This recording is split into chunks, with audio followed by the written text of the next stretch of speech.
શું કે વિસાવદરમાં તો ગોપાલ ઇટાલિયા ખૂબ સારા મતોથી વિજય થઈ ચૂક્યા છે, ત્યારે તળાજાના તમને આપના ભવિષ્ય વિશે તમારું શું માનવું છે કે તળાજામાં ક્યારે આપ બહુમતીથી પોતાની સરકાર બનાવશે? તળાજા છે એ એક તો ભાજપનો ગઢ છે. આમ છતાં 2022માં છે અમારા પાર્ટીના ઉમેદવારને 13,000 મતો મળ્યા હતા. જે ભ્રષ્ટાચાર છે એ પૈસાના જોરે લડવા વાળી પાર્ટી છે, અને અમે સામાન્ય માણસ, પૈસા નથી, અમારી પાસે લોકો છે. આજે વિસાવદરની જનતાનો વિજય છે. નાના માણસોનું ધ્યાન રાખશે. એ બીજા કોઈ આ ભાજપના ભળવાનું કોઈનું ધ્યાન નહીં કરે, પણ અમારો નાના માણસોનું ધ્યાન રાખશે.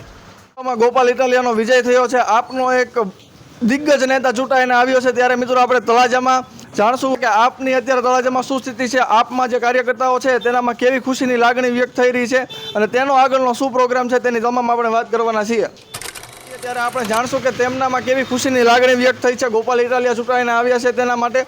ત્યારે તમારું નામ જણાવજો. મારું નામ ગોહિલ રાજદીપસિંહ અને તળાજા તાલુકા સહ પ્રભારી છું. આજ ખુશીની વાત એ છે કે વિસાવદરની જનતાએ જે સાચો નેતા કહેવાય કે જે લોકોનો નેતા છે, ભ્રષ્ટાચારી ભાજપને 15,581 મતથી જ્યારે ભાજપને માત આપી છે, તે તળાજાના કાર્યકર્તાઓમાં સામાન્ય કાર્યકર્તા બહુ નાની પાર્ટી છે, નાના માણસોની પાર્ટી છે.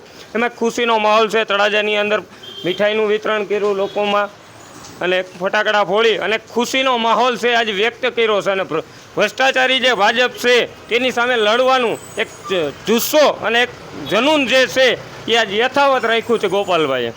તમારો આપમાં અત્યારે શું કાર્યકાળ બજાવી રહ્યા છો? આપમાં તમારો શું હોદ્દો અત્યારે છે? કાર્યકર્તા રીતે છે કે તમે કોઈ પણ હોદ્દે અત્યારે છો આપમાં? હું અત્યારે તળાજા તાલુકા સહ પ્રભારી છું અને દિહોર જિલ્લા પંચાયતનો ઇન્ચાર્જ છું, પ્રભારી.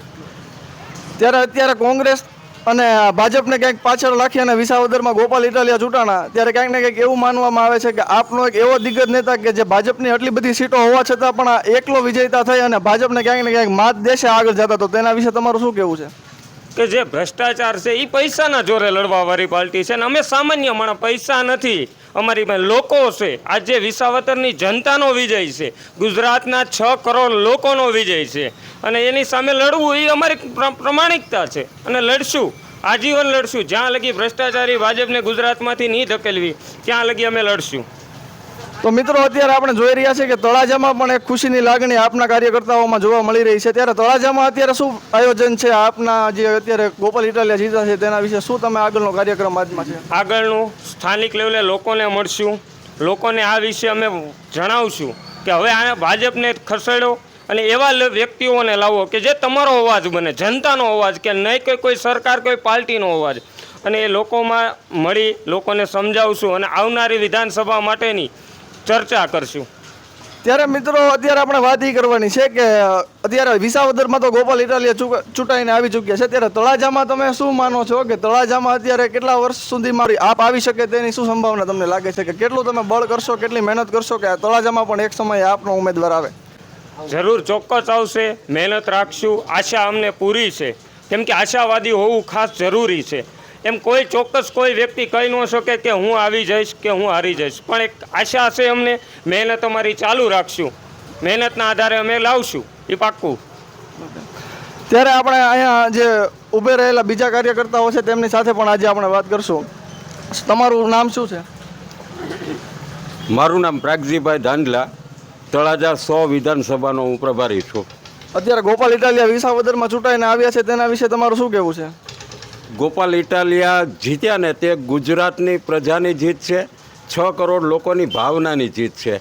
ખાસ કરીને તો વિસાવદર છે એટલે ખેડૂતોનો એરિયા ગણાય, અને એમાંય ખાસ કરીને પેટા ચૂંટણી છે ને એ કોઈ દિવસ વિપક્ષો ન જીતી શકે, પણ ગોપાલ ઇટાલિયાની આગળ જે નેતૃત્વની તાકાત છે, એની આગળ જે તર્કબદ્ધ વાતો કરવાની જે શક્તિ છે, એનામાં કાંઈક એવા લીડરશિપના ગુણો છે કે 162 સીટો હોવા છતાં પેટા ચૂંટણીમાં જીતાડ્યા, એટલે એમાં ગોપાલભાઈનું પણ યોગદાન છે અને વિસાવદરની જનતાનો પણ આ તકે આભાર માનીએ છીએ. 100%. તો ત્યારે હું તમને બીજો પ્રશ્ન એમ કરવા માગું છું કે વિસાવદરમાં તો ગોપાલ ઇટાલિયા ખૂબ સારા મતોથી વિજય થઈ ચૂક્યા છે, ત્યારે તળાજાના તમને આપના ભવિષ્ય વિશે તમારું શું માનવું છે કે તળાજામાં ક્યારે આપ બહુમતીથી પોતાની સરકાર બનાવશે?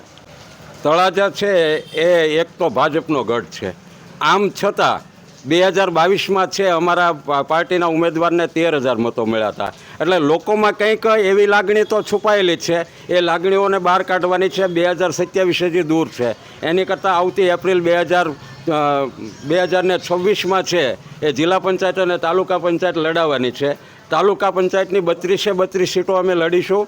જિલ્લા પંચાયતના 8 ઉમેદવારોની શોધ કરવાનું કાર્ય છે અમારું 3 મહિનાથી ચાલુ છે અને એને વેગવંતુ બને અને પહેલેથી જ તે જેમ ગોપાલભાઈ ઇટાલિયાની અગાઉ સીટ ડિક્લેર કરવામાં આવી હતી એમ અમારા જિલ્લા પંચાયતના 8 ઉમેદવારોની પણ સૌપ્રથમ છે અમે 6 મહિના અગાઉ કહી દઈશું કે આ સીટ તમારે જ લડવાની છે.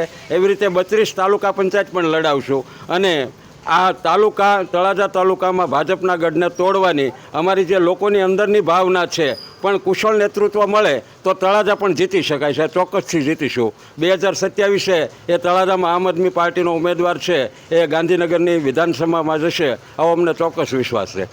તો મિત્રો અત્યારે તમે જોઈ શકો છો કે વિસાવદરને જે રીતના ગોપાલ ઇટાલિયાની જીત બાદ હરેક જગ્યાએ આપના કાર્યકર્તામાં ખુશીની લહેર છે. ત્યારે આપણે વાત કરીશું આપના બીજા કાર્યકર્તા સાથે કે તેમનું શું મંતવ્ય છે. આપનું નામ જણાવજો. મારું નામ વિનુભાઈ વેગડ, વિનુભાઈ ગુસાભાઈ વેગડ. અત્યારે ગોપાલભાઈ જીતીને આવ્યા છે તો તમારામાં કેવી ખુશીની લાગણી છે? ગોપાલભાઈ જીતીને એવા અમને ખૂબ એનો અભિનંદન છે, આભાર છે એનો. ખૂબ આગળ આવે એવી અમે એને વિનંતી કરીએ છીએ કે નાના માણસોનું ધ્યાન રાખશે. એ બીજા કોઈ આ ભાજપના ભળવાનું કોઈનું ધ્યાન નહીં કરે પણ અમારો નાના માણસોનું ધ્યાન રાખશે. અમને વિશ્વાસ છે એની માટે. તો મિત્રો તમે જેમ જોઈ શકો છો એમ આપમાં અત્યારે ખુશીની લહેર જાણે કે આવી ગઈ હોય એવું ક્યાંક ને ક્યાંક ગોપાલ ઇટાલિયા ચૂંટાઈને આવ્યા છે ત્યારબાદ જોવા મળી રહ્યું છે. લોકો ખૂબ આપના કાર્યકર્તાઓથી લઈ અને આપના મોટા જે હોદ્દેદારો છે તે લોકોમાં પણ ખુશીની લાગણી છવાય છે.